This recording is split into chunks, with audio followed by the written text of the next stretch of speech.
और अपने इस वीडियो में मैं आज आपके साथ डिस्कस करने जा रहा हूं क्लास 10th पॉलिटिकल साइंस के चैप्टर 2 के टॉपिक फेडरलिज्म इन प्रैक्टिस। इससे पहले का जो भी कंटेंट है, I have already uploaded the videos related to them and next we are moving to the topic the federalism in practice. India एक federal country है। India is a holding together type federation. तो India क्या है? India is a holding together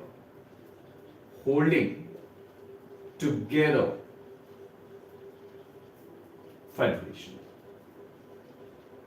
ये चीज मैंने आपको अपने पिछले वीडियो में भी एक डिस्कस किया था कि हमारा जो कॉन्स्टिट्यूशन है, जो इंडियन कॉन्स्टिट्यूशन है, ये कहीं भी ये नहीं कहता कि India is a federal country. हमारा जो कॉन्स्टिट्यूशन इंडिया का जो डिस्क्रिप्शन देता है, part 1 Article 1 of the Constitution, it says, India, that is Bharat, is a union of states. यानी कि वहां भी हमारे जो कॉन्स्टिट्यूशन मेकर्स थे, उन्होंने कहीं भी फेडरलिज्म जैसे टर्म्स का यूज नहीं किया था।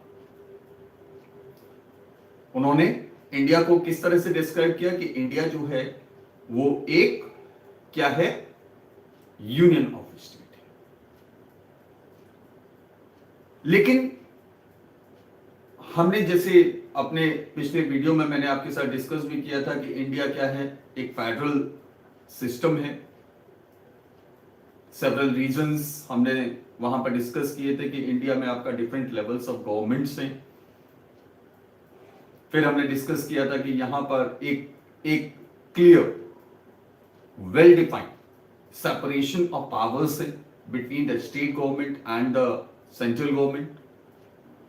फिर हमने डिस्कस किया था कि चूंकि इंडिया जो है वो एक फेडरल सिस्टम है और वो भी holding together type federal system है, तो यहां पर हमारे सभी स्टेट्स को इक्वल पावर्स नहीं है। और अल्टीमेटली हमारे कुछ स्टेट्स ऐसे हैं जैसे असम है, अरुणाचल प्रदेश है, मेघालय है, मणिपुर है। इन स्टेट्स में हमने देखा था कि हमारा under article 371 of the constitution कुछ स्पेशल उनको प्रिविलेजेस दिए गए हैं, उनको स्पेशल पावर्स दिए गए हैं। इसके साथ साथ हमने डिस्कस किया था कि किस तरह से हमारे कुछ रीजन्स ऐसे हैं जो इतने लार्ज नहीं है कि अल्टीमेटली उनको स्टेटहुड का स्टेटस दिया जा सके, and eight the same time वो इतने छोटे भी नहीं है कि उनको किसी भी स्टेट के साथ मर्ज किया जाए। तो ऐसे रीजन्स को हमारा जो सेंट्रल गवर्नमेंट है वो डायरेक्टली उसको गवर्न करती है, और इनको हम क्या बोलते हैं? इनको बोला जाता है बेसिकली यूनियन टेरिटरीज। फिर इंडिया के अंदर हम एक और फीचर देखते हैं फेडरल सिस्टम का, फेडरलिज्म का। इंडिया में एक सुप्रीम कोर्ट है। At the same time we have the high courts, जिनको हम कह सकते हैं they are the guardian of our constitution. वो कॉन्स्टिट्यूशन को इंटरप्रेट करते हैं और साथ ही साथ उनका काम जो डिफरेंट लेवल्स ऑफ गवर्नमेंट्स के बीच में अगर किसी भी तरह का कोई डिस्प्यूट होता है तो उनको भी सेटल करना है। देन वी हैड डिस्कस्ड कि इंडिया के अंदर जो भी हमारे रिसोर्सेस हैं, जो भी फाइनेंशियल रिसोर्सेस हैं, they are also defined to be shared between the different levels of government, जिससे कि हमारा जो स्टेट गवर्नमेंट्स हैं उसकी फाइनेंशियल ऑटोनॉमी को इंश्योर किया जा सके। ड्यूरिंग द पास्ट 70 ईयर्स हमारा जो कॉन्स्टिट्यूशन इंप्लीमेंटेड हुआ था 26 जनवरी 1950, more than 70 years, you can say 73 years have been passed. और इन 73 years के बीच में we have noticed that though India has not been described as a federal country, लेकिन it had proved to be a great success. और ये जो success मिली है India as a federal system, अगर ये सक्सेस की अगर हम बात करें तो इट वॉज, बल्कि हम ये कहें it is not just because of these constitutional provisions. हमारे जो कॉन्स्टिट्यूशन है केवल उसके प्रोविजन से ही हमारा जो फेडरल सिस्टम है इंडिया के अंदर वो एक सक्सेसफुल साबित नहीं हुआ है। इसके अलावा भी अगर हम बात करें तो वी कैन फाइंड कि कहीं ना कहीं ये हमारे लीडर्स की डेमोक्रेटिक स्पिरिट है ना, ये हमारा एक जो पॉलिटिकल सिस्टम है उसका एक डेमोक्रेटिक नेचर है। और कहीं ना कहीं जो इंडिया के अंदर डिफरेंट रीजन्स में जो लोग रहते हैं उनके अंदर की एक जो फीलिंग है, they all wanted to live together as one nation. तो this has played a very important role to make India a successful federation.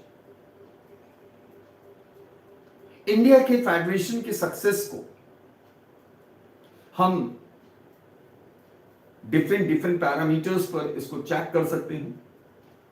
In your syllabus we have 3 different parameters to be discussed.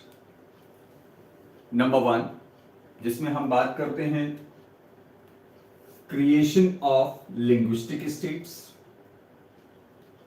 Creation of linguistic states.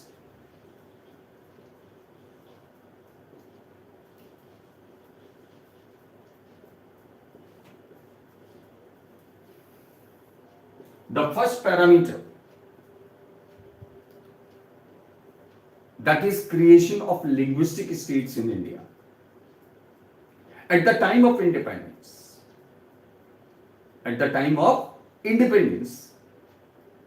if you see the map of India, you can find that many of the states which we can see on the map of India today, they were not existing at that time. वो उस समय exist नहीं कर रहे थे। For example अगर हम राजस्थान की बात करें, it was at the time एक राजपूताना का रीजन हुआ करता था और उसमें भी हमारे छोटे छोटे स्टेट्स थे।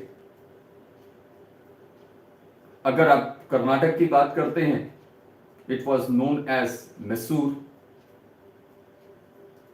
आंध्र प्रदेश और Telangana, they were known as basically, उनको बेसिकली हैदराबाद प्रोविंस में के नाम से जाना जाता था। अगर आप केरल की बात करते हैं, it was known at that time as Travancore. अगर आप गुजरात की बात करते हैं, it was at that time known as Junagadh, Kathiawar. तो different regions you can find कि हमारे जो आज के जो स्टेट्स हैं, they were not looking they were not having the same names as they have today. जो क्रिएशन ऑफ लिंग्विस्टिक स्टेट्स की बात थी, it was promised by Congress well before the independence. Independence से पहले ही कांग्रेस ने यह प्रॉमिस कर दिया था कि भाई आजादी के बाद जो इंडियन टेरिटरी है,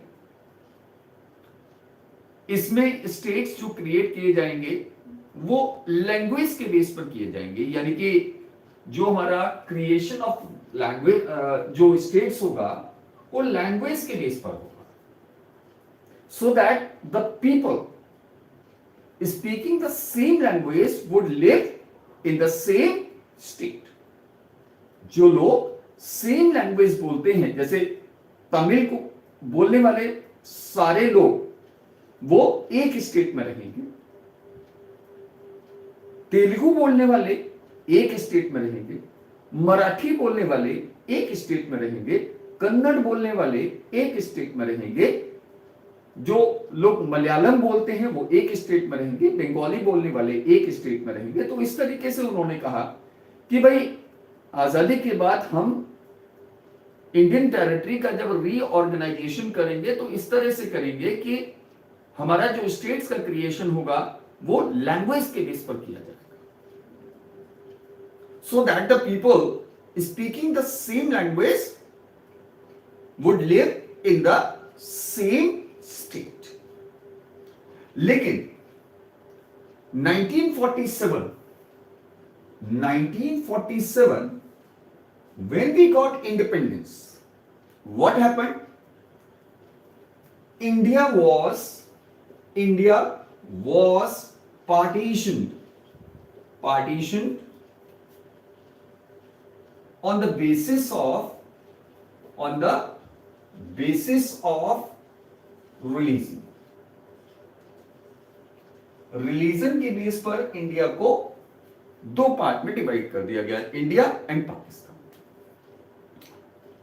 अब जो लीडर्स थे, those who were controlling the government, those who were from the government, या हम कहें जो हमारे नेशनलिस्ट लीडर्स थे, अब कहीं ना कहीं ये जो लीडर्स थे, they were feared of creating the linguistic states. ठीक है? So the leaders were feared of creating linguistic states.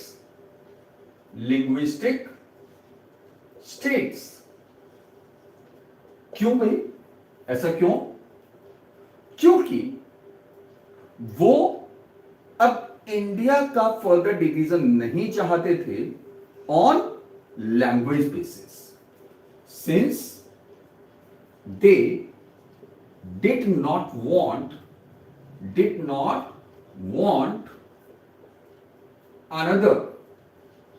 another partition of India on linguistic lines. And what was the ultimate result? जो different states में रहने वाले जो लोग थे, now they began protesting this view of the nationalist leaders. They began raising their demands for states for themselves on the basis of language. And in southern states like that of Tamil Nadu, in Andhra Pradesh, in Karnataka, even such movements demanding for linguistic states had even turned violent.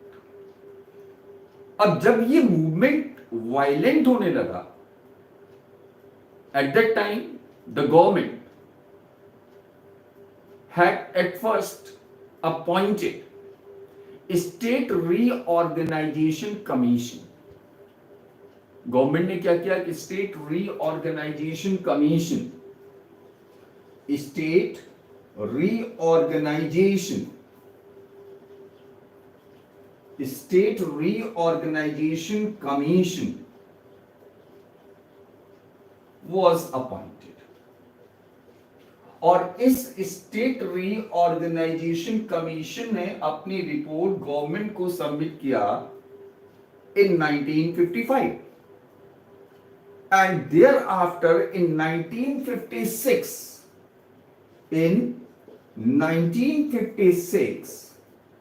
Andhra Pradesh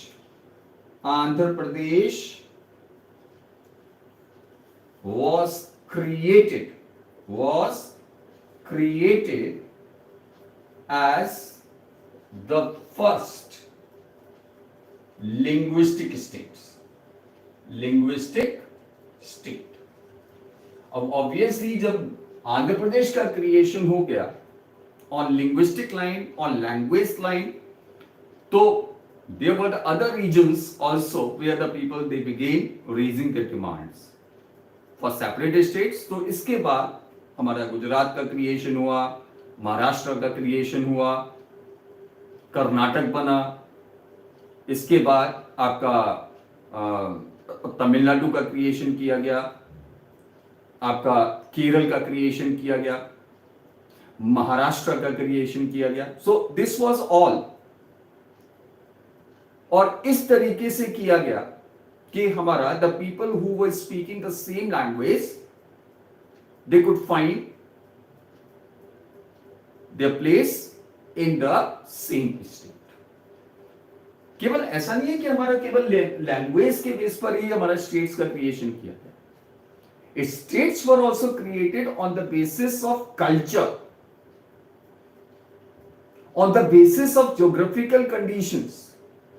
जैसे if you talk about the state of Uttarakhand, इसको basically जो geographical conditions थी उसको ध्यान में रखते हुए it was separated from the state of Uttar Pradesh. Similarly, the states of Jharkhand and Chhattisgarh, they were created on the basis of culture as well as their geographical conditions. इसी तरीके से अगर आप बात करते हो मेघालय, मिजोरम, मणिपुर, अरुणाचल प्रदेश, इन स्टेट्स का creation भी कल्चर को ध्यान में रखकर किया गया. Now let us discuss about कि भाई हमने जो लीडर्स का जो एक डर था ये कहां तक सच साबित हुआ या ये कहां तक सही रहा. व्हाट डू वी फाइंड कि ये जो लीडर्स थे इनका जो डर था ये गलत साबित हुआ.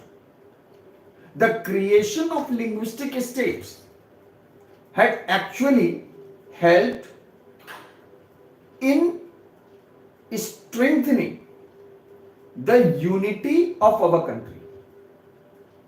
अगर आप देखो तो इसकी वजह से हमारा लिंग्विस्टिक स्टेट्स के जो क्रिएशन हुआ उसका अल्टीमेट इंपैक्ट अगर आप देखो तो वो नहीं हुआ जैसा कि हमारे नेशनलिस्ट लीडर सोच रहे थे कि भाई हमारा कंट्री जो है वो कहीं लैंग्वेज के लाइन पर डिसइंटीग्रेट ना हो जाए, बल्कि इससे हमारी जो यूनिटी थी और ज्यादा स्ट्रॉन्ग हुई.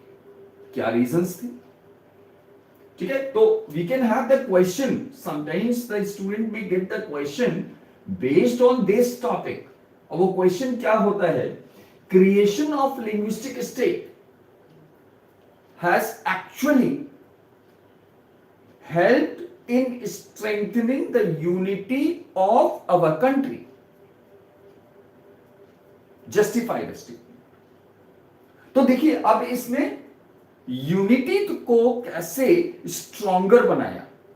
फर्स्ट ऑफ ऑल रीजंस, अगर आप इसमें देखते हैं तो पहला reason, the people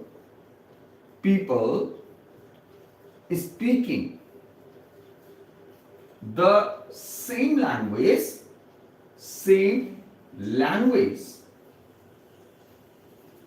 are living in the same state, so administration becomes more efficient. भाई लोग जो है वो सेम लैंग्वेज बोल रहे हैं तो ऑब्वियसली उनको एडमिनिस्टर करना और ज्यादा इजी हो गया. Secondly, what do we find? कोई भी लिंग्विस्टिक ग्रुप दूसरे लिंग्विस्टिक ग्रुप के ऊपर, दूसरे लैंग्वेज ग्रुप के ऊपर ये ब्लेम नहीं लगा सकता था कि वो उसको डोमिनेट करने की कोशिश कर रहा है. यानी कि हम दूसरे शब्दों में कहें तो लैंग्वेज के बेस पर जो भी कॉन्फ्लिक्ट्स हो सकते थे उन कॉन्फ्लिक्ट्स की पॉसिबिलिटी खत्म हो गई. ठीक है.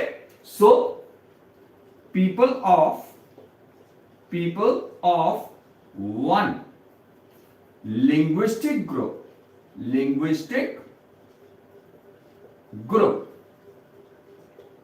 could not blame the other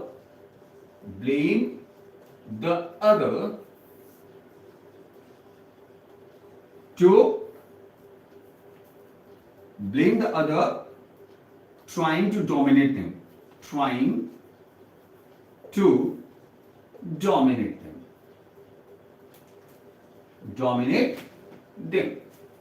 And most importantly, language based conflicts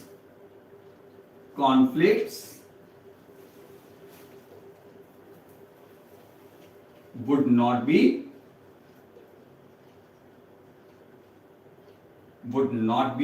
possible.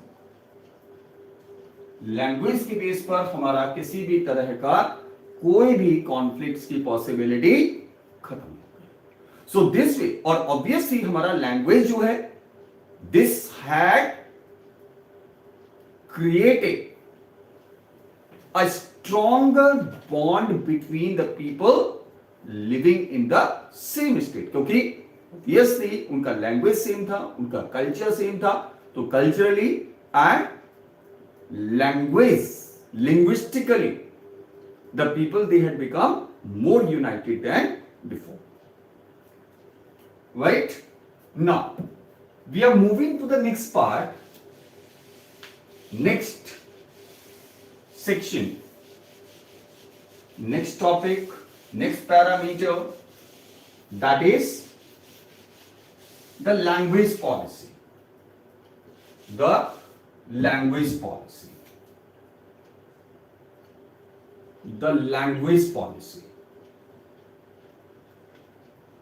अगर हम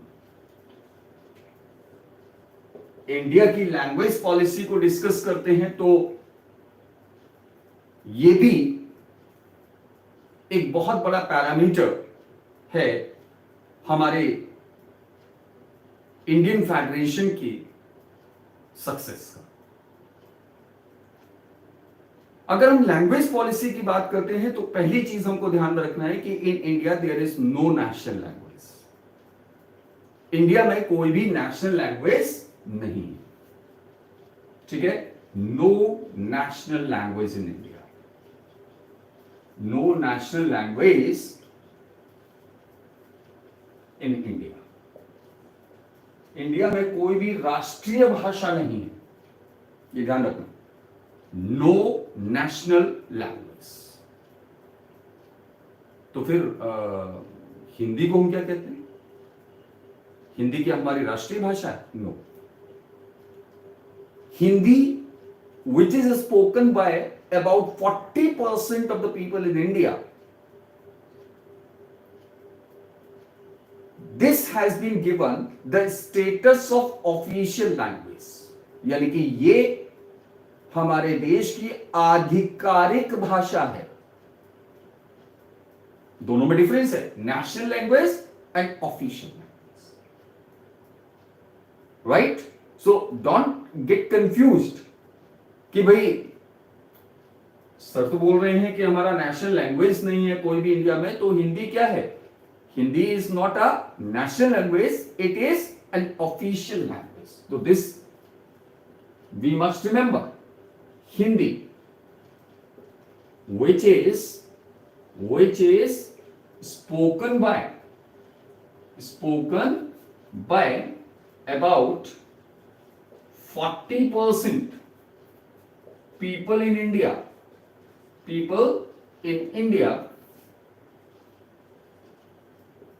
has been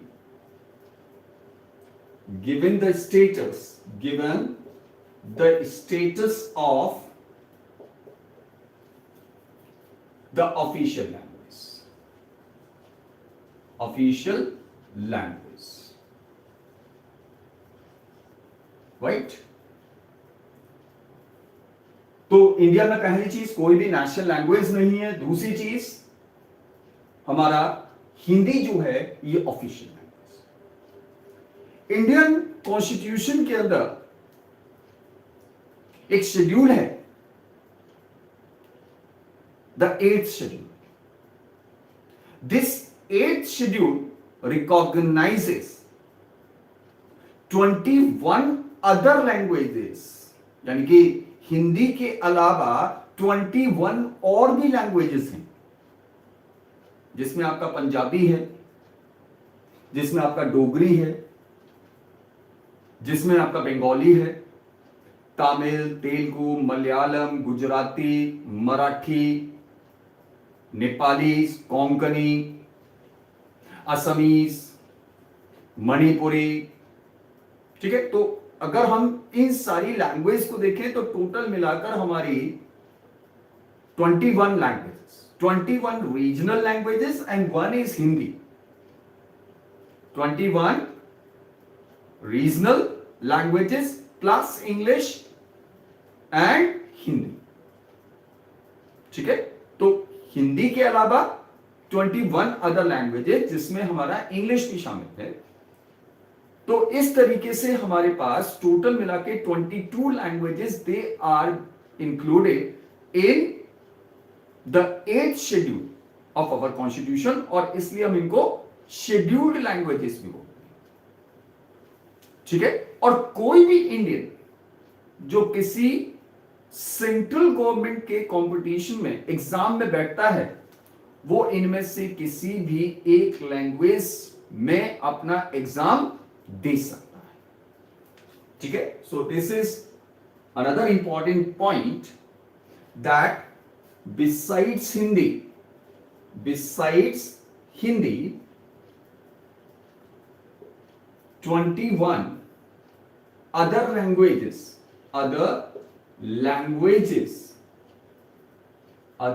languages are also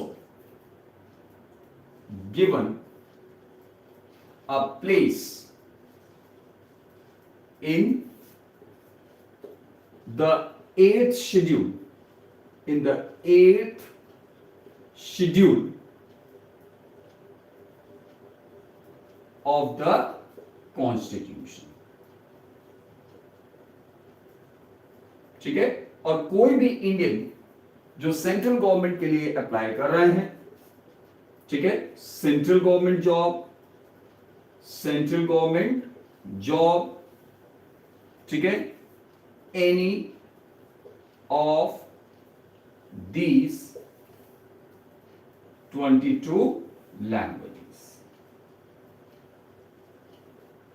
ठीक है, वो इसमें से किसी भी 22 लैंग्वेजेस में से किसी भी लैंग्वेज में वो अपना एग्जाम दे सकता है। another important feature of our language policy, that is English, has been given the status of second official language. ऐसा क्यों किया गया है?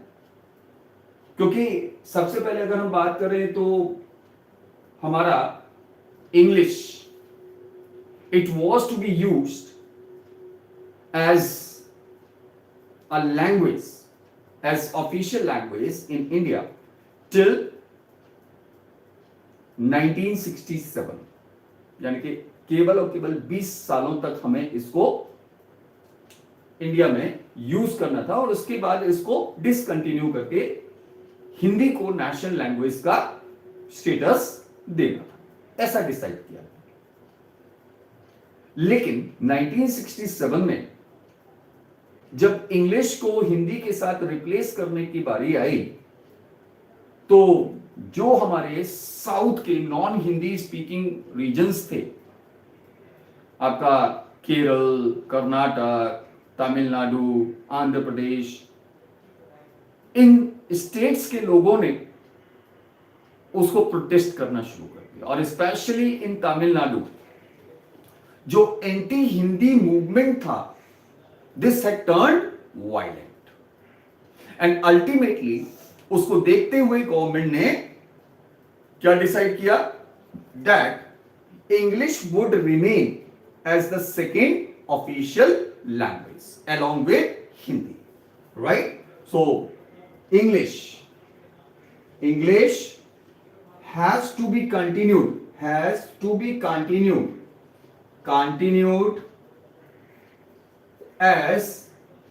the second official language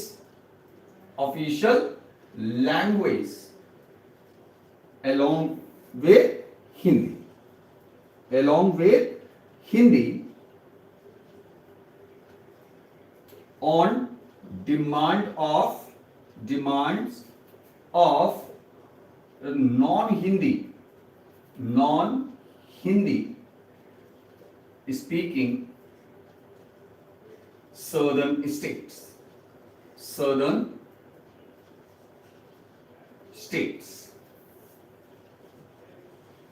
right? States की अपनी ऑफिशियल लैंग्वेज, यानी कि यहां पर एक लिंग्विस्टिक ऑटोनॉमी को इंश्योर किया गया। So here we can find another important feature that states could have their own official language.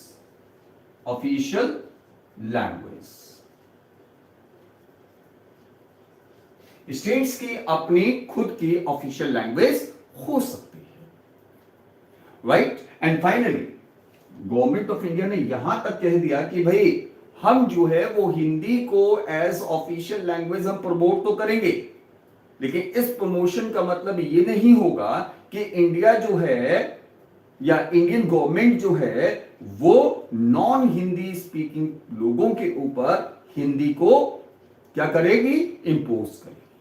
हाँ, voluntarily if they want to learn Hindi they could, they are, ठीक है, लेकिन हिंदी के प्रमोशन का मतलब ये नहीं होगा कि उनके ऊपर हिंदी को इंपोज किया जाएगा, right? So the government of India declared that it would promote Hindi, but this promotion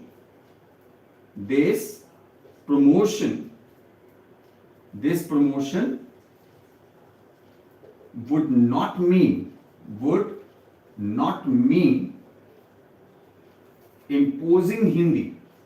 imposing Hindi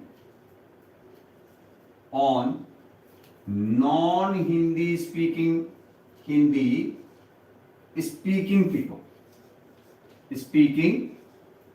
people. So after going through the language policy आप खुद डिसाइड कर सकते हो, खुद सोच सकते हो कि कितना केयरफुली इस लैंग्वेज पॉलिसी को डिफाइन किया गया है, डिवाइस किया गया है।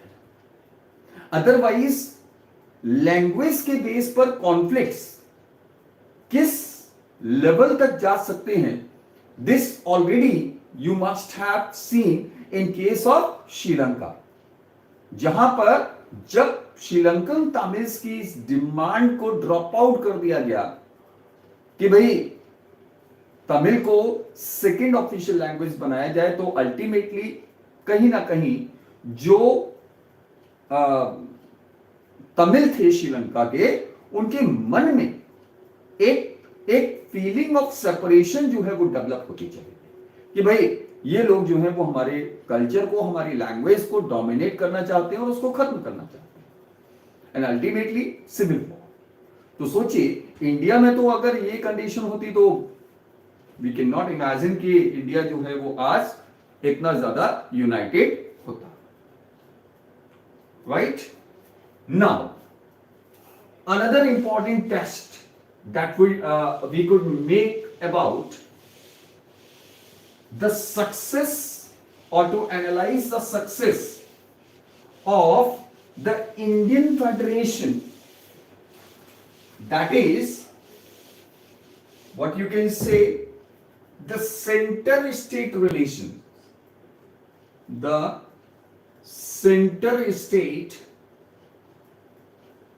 रिलेशनशिप।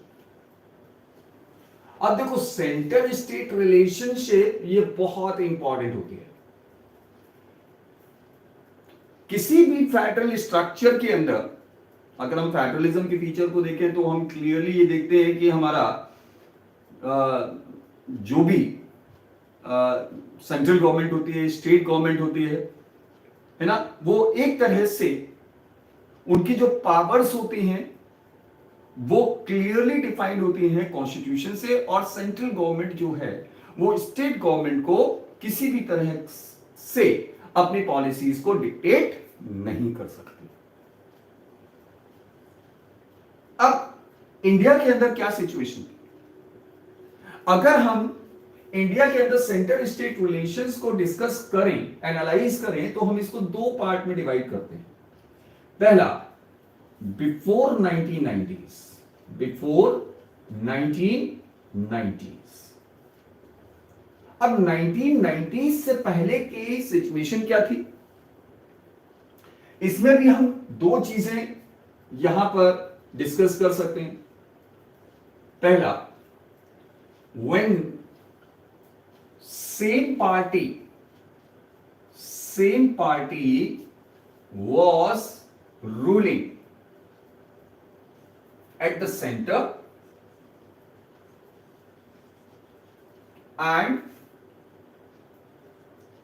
in the states. अब इस केस में क्या था, ऑब्वियसली जब सेम पार्टी की, जैसे फॉर एग्जांपल अभी हम अगर बात करें तो बीजेपी है ना, it is a ruling party at the centre, और यूपी में किसकी गवर्नमेंट है, ऑब्वियसली ऑफ बीजेपी। तो BJP is the ruling party at the centre, ठीक है, and in the state of Uttar Pradesh it is a ruling party, in Madhya Pradesh it is a ruling party, in the state of Maharashtra, it is the ruling party in the state of Goa, it is the ruling party in the state of Madhya Pradesh, है ना। तो you can clearly see कि there are so many states, ठीक है, जहां पर हमारा BJP जो है वो एक रूलिंग पार्टी है, और साथ साथ ये रूलिंग पार्टी कहां पर भी है, सेंटर में भी। तो just think one very simple question, क्या स्टेट लीडरशिप, सेंट्रल जो लीडर्स हैं उसके, जो सीनियर लीडर्स हैं पार्टी के, क्या उनके इंस्ट्रक्शंस को वो इग्नोर कर सकते हैं? No. It was difficult, it is difficult, you can say rather, that the state government would ignore the instructions given by the central government to them in case जब हमारा सेम पार्टी गवर्नमेंट होती है। तो अब बहुत simple सा question, federation के अंदर क्या ऐसा होता है? फेडरेशन के अंदर कभी भी सेंट्रल गवर्नमेंट अपनी पॉलिसीज को स्टेट गवर्नमेंट को डिक्टेट नहीं कर सकती। वहां पर स्टेट गवर्नमेंट जो है वो अपने डिसीजन ले सकती है, उसके पास पावर्स होती हैं और वो पावर्स उसको डायरेक्टली कॉन्स्टिट्यूशन से मिलती है। ठीक है, तो इस केस में ठीक है ऑब्वियसली आप कहीं ना कहीं देखोगे तो the ideals of federation, ideals of federalism, जहां पर अगर आप कहो एक रेस्पेक्ट होता है टू द स्टेट ऑटोनॉमी, उसको फॉलो नहीं किया, उसको फॉलो नहीं किया जाता। ठीक है, so it was difficult for the state government और you can say the state leadership to ignore the instructions given by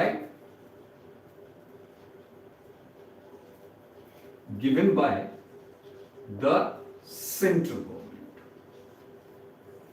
central government, right. Similarly अगर हमारी डिफरेंट पार्टी की गवर्नमेंट है, व्हेन डिफरेंट पार्टीज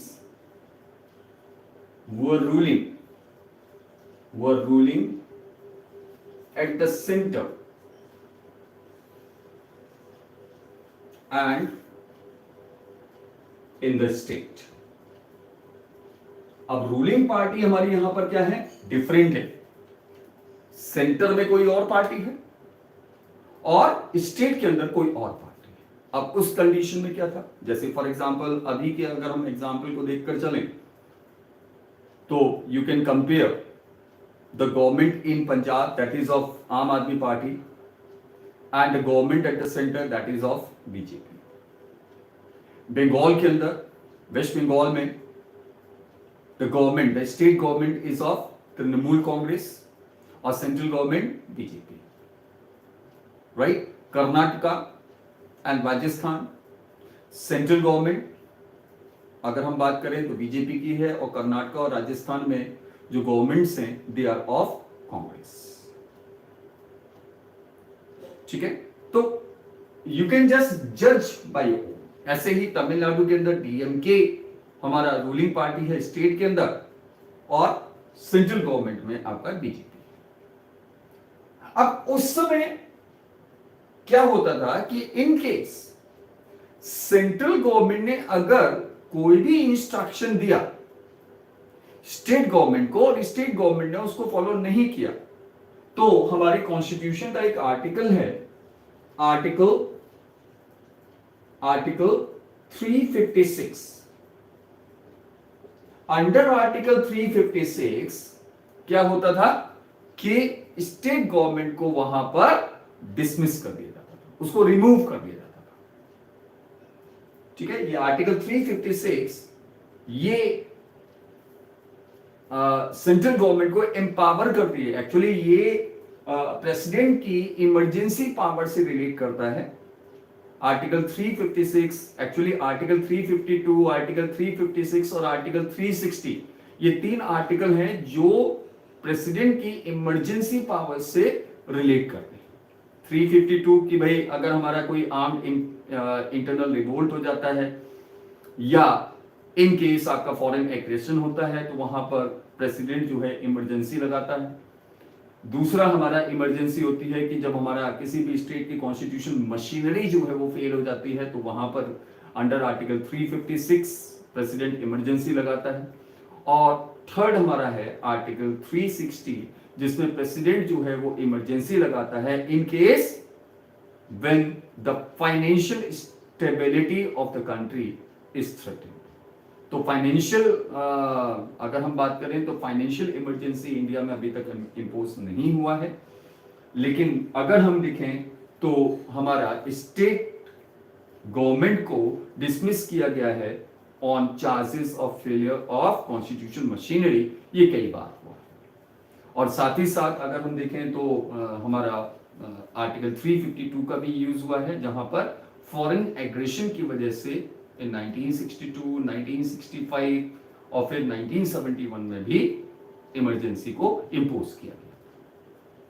राइट? तो अगर हम यहां पर बात करें तो यहां पर what was done, state governments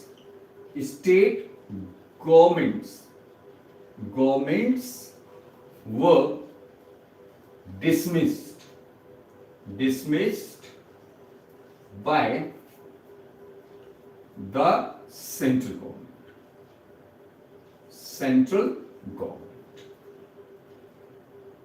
several times। ठीक है? तो अपोजिशन पार्टी की जो भी गवर्नमेंट्स होती थी, स्टेट गवर्नमेंट्स होती थी, उनको क्या कर दिया जाता था, डिसमिस कर दिया जाता। कई बार इसको यूज किया गया। देन आफ्टर 1990, अब आफ्टर 1990 हमको एकदम से एक बहुत बड़ा चेंज देखने को मिलता है। 1990 के बाद हमारी कंडीशंस चेंज हो गई। इंडियन पॉलिटिकल सिस्टम की जो कंडीशन थी वो चेंज होने लगी। अगर हम 1990 के एरा को देखते हैं, ठीक है, तो दिस वाज द टाइम, ठीक है, जब हम देखते हैं राइज ऑफ कोएलिशन गवर्नमेंट्स। अब कोएलिशन गवर्नमेंट क्या होती है?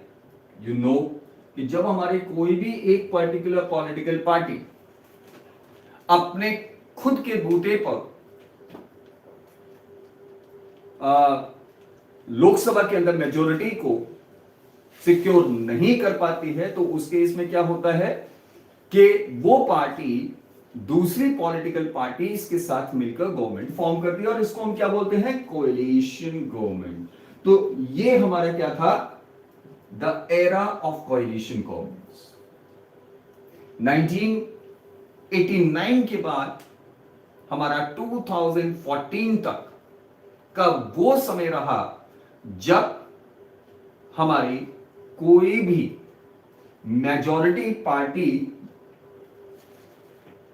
गवर्नमेंट फॉर्म नहीं कर पाई। National parties they were failed. National parties were failed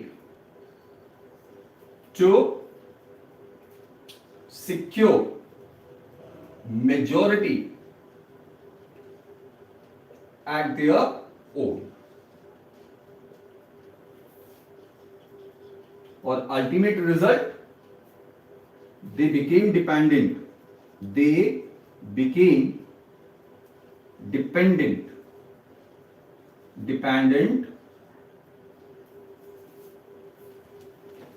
on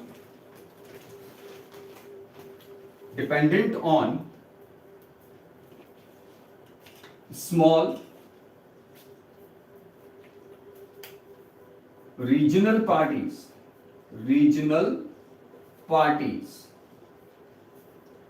for formation of government।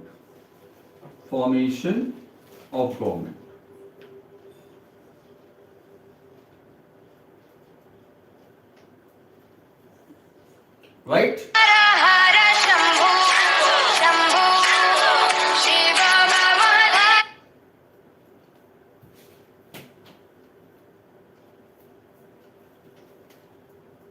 तो ultimately what do we find कि हमारा जो भी गवर्नमेंट के फॉर्मेशन हुआ वो गवर्नमेंट्स जो हैं वो क्या थी?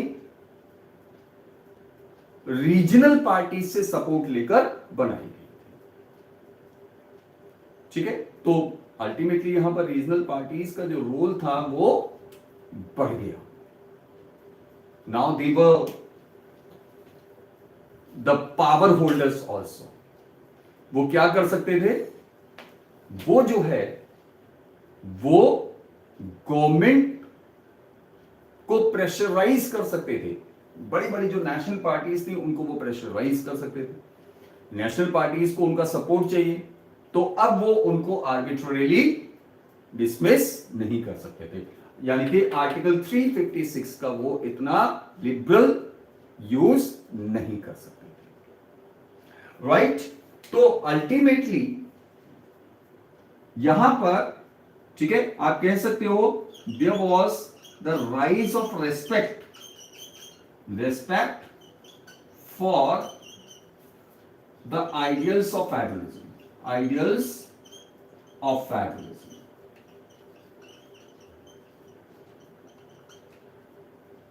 ठीक है, वन मोर इंपॉर्टेंट थिंग, हमारा recently supreme court has also pass several orders. ठीक है, तो यहां पर हम ये भी कह सकते हैं that supreme court has also passed, supreme court has passed order to make it difficult for central government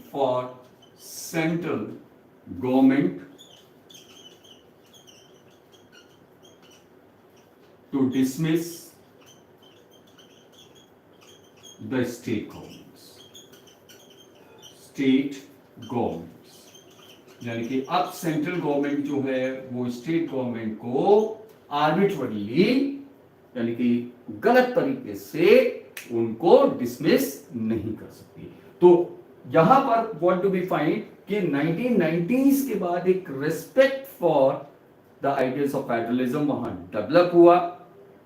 अगर आप अभी भी गवर्नमेंट को देखें तो हालांकि the BJP has got the clear majority, लेकिन फिर भी इसने जब गवर्नमेंट का फॉर्मेशन किया 2014 में और उसके बाद 2019 में, इसके जो पार्टनर्स थे, जो कोएलिशन पार्टनर्स थे, उनके भी मिनिस्टर्स इन्होंने अपनी गवर्नमेंट में इंक्लूड किए। So this is what you can say the federalism in practice had proved to be a great success in India। और ये सारे जो तीनों आपके पैरामीटर्स हैं, they clearly indicate that India is a successful federal country। तो आपको ये वीडियो कैसा लगा, इसके बारे में अपने कमेंट्स करिएगा। In the next class, I will be going to discuss about the decentralization in India. Till then, keep on learning, keep revising, and if till now you have not subscribed my channel, then please subscribe my channel, Incredible Scholars. Thank you.